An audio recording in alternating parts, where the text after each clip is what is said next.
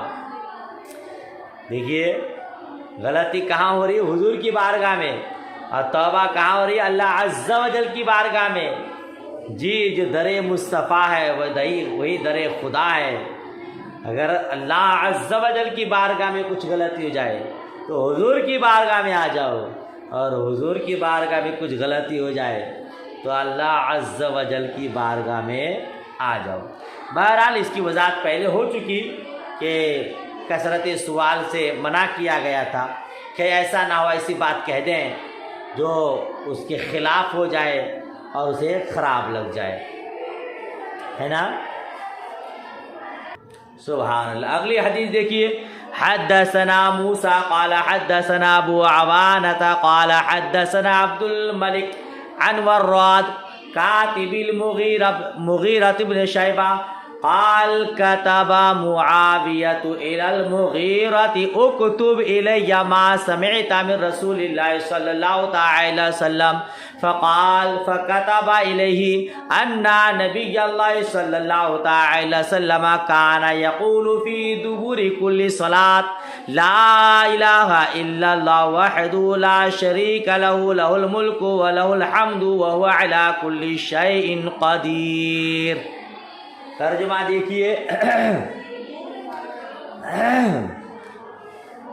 ترجمہ دیکھیے، یہ حدیث بیان کی وراد سے جو حضرت مغیرہ کے کاتب ہیں، وہ بیان کرتے ہیں کہ حضرت معاویہ رضی اللہ تعالی عنہ نے حضرت مغیرہ رضی اللہ تعالی عنہ کی طرف لکھا کہ مجھے لکھ کر بھیجو جو تم نے رسول اللہ صلی اللہ تعالی علیہ وسلم سے سنا ہو۔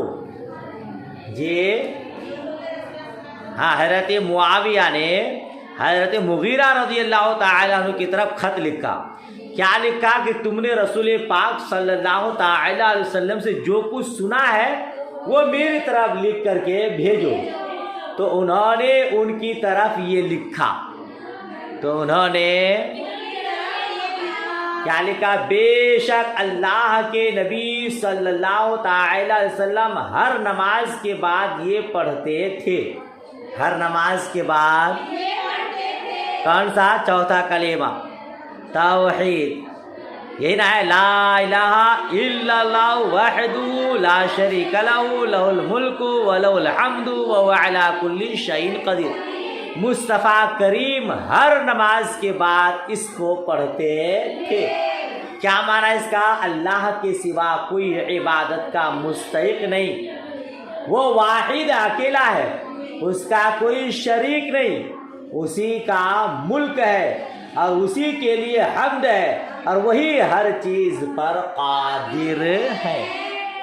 اللہم لا مانع لما اعطیت ولا معطی لما منعت ولا ينفع ذا الجد منک الجد۔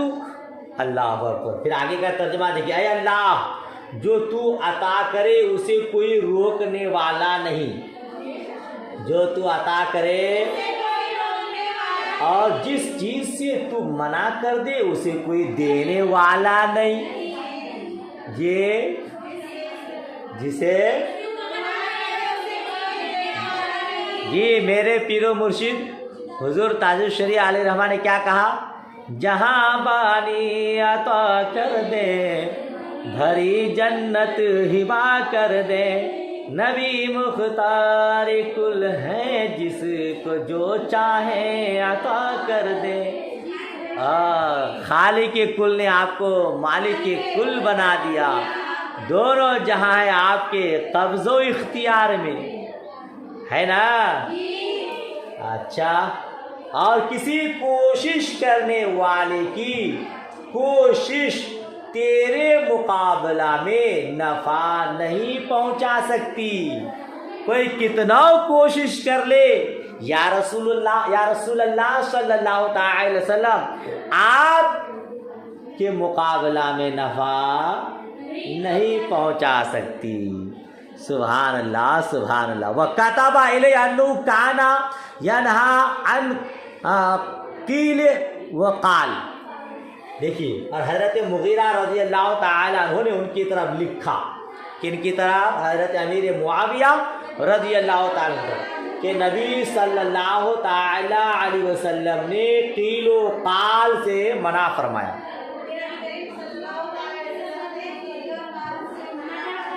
ہاں، قیل و قال سمجھتے ہیں اعتراض جواب. فضول بحث سے منع فرمایا. وہ کثرتی سوال، اور زیادہ سوال کرنے سے منع فرمایا. وہ اضاعت المال، اور مال ضائع کرنے سے منع.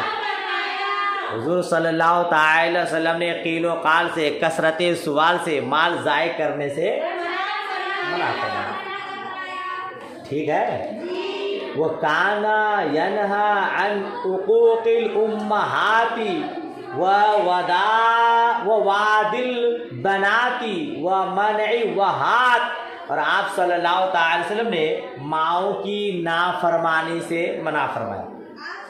یا ایسا بولیے، کانا یعنی نا ماضی استمراری، فعل مضارع پر کانا داخل ہو جائے تو ماضی استمراری ہو جاتا ہے.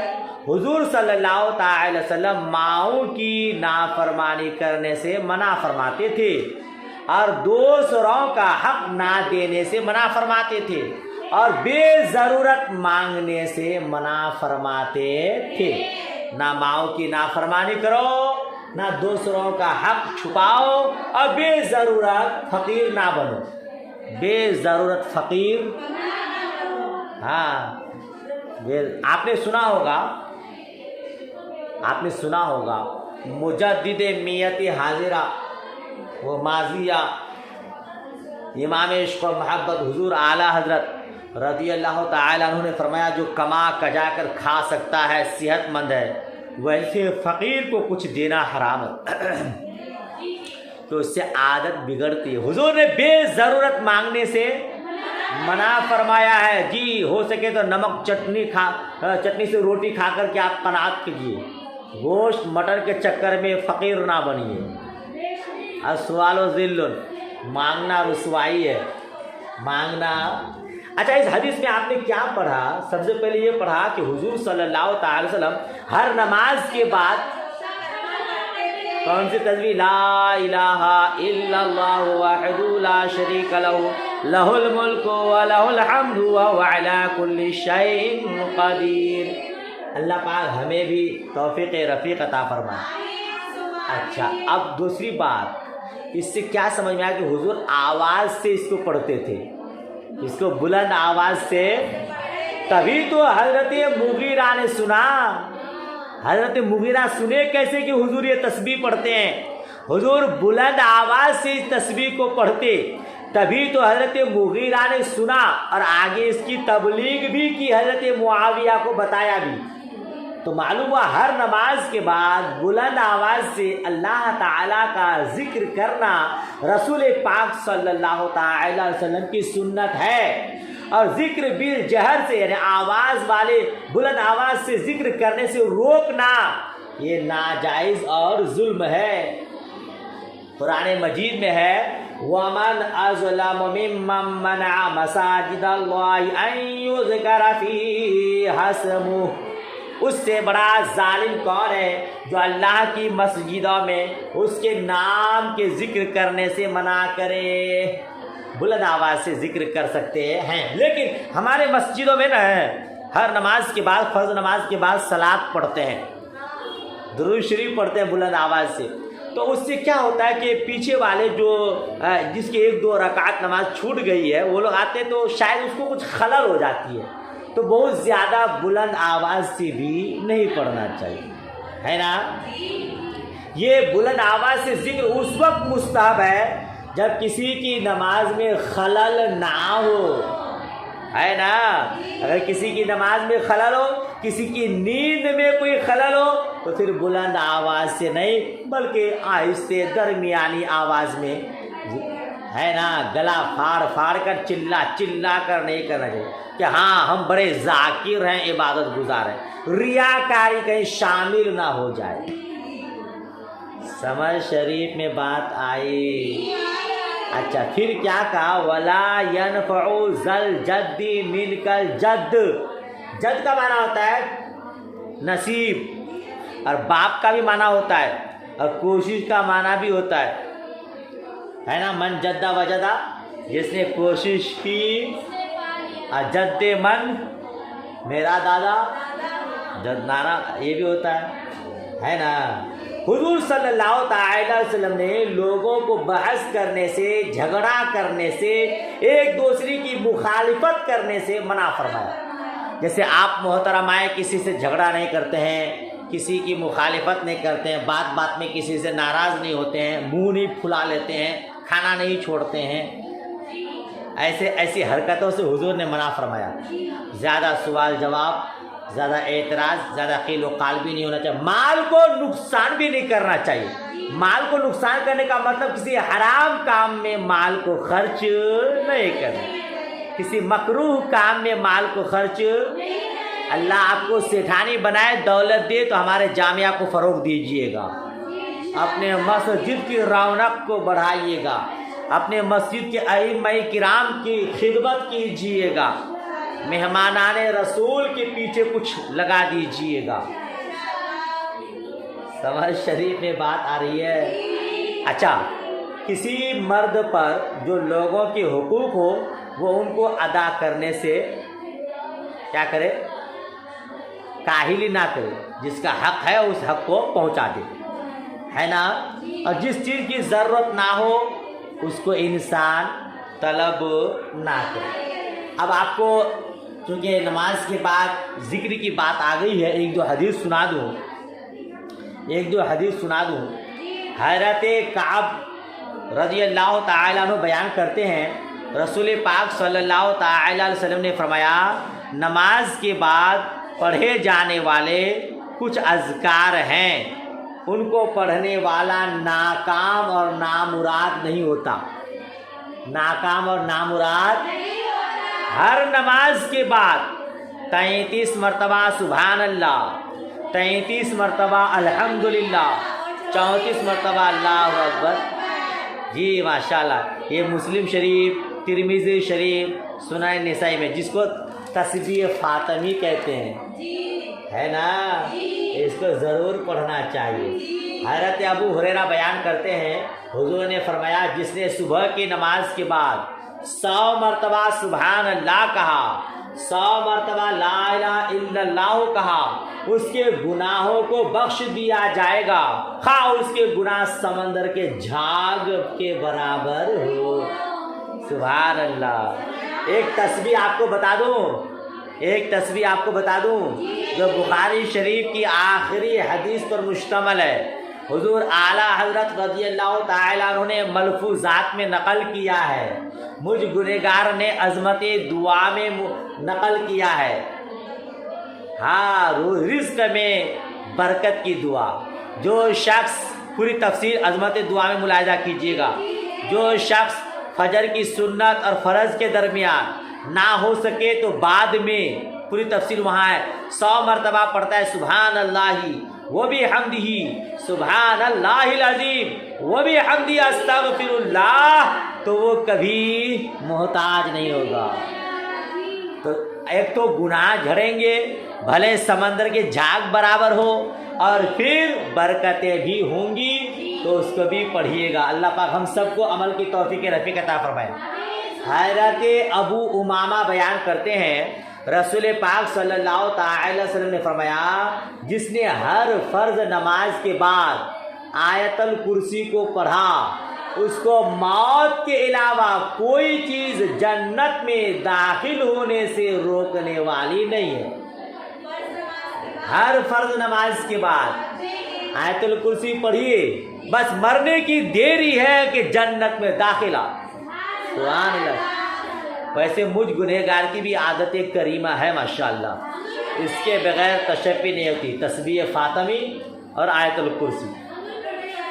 جی دعا کیجیے اللہ پاک ہمیں بھی استقامت اور دوام کی توفیق رفیق عطا فرمائے. چلیے ٹائم زیادہ ہوا، یہیں تک رہنے دیتے ہیں، اس کے آگے پڑھیں گے انشاءاللہ تبارک و تعالی. ہاں اتنا ہے کہ قال ابو عبداللہ کانوا یقتلون بناتہم فی الجاہلیہ فحرم اللہ ذالک. ابو عبداللہ امام بخاری رحمۃ اللہ تعالی علیہ نے فرمایا لوگ اپنی لڑکیوں کو بچیوں کو دور جاہلیت میں قتل کرتے تھے تو اللہ تبارک و تعالی نے اس کو حرام کر دیا. ٹھیک ہے، چلیے دعائے خیر میں یاد. اللہ حافظ.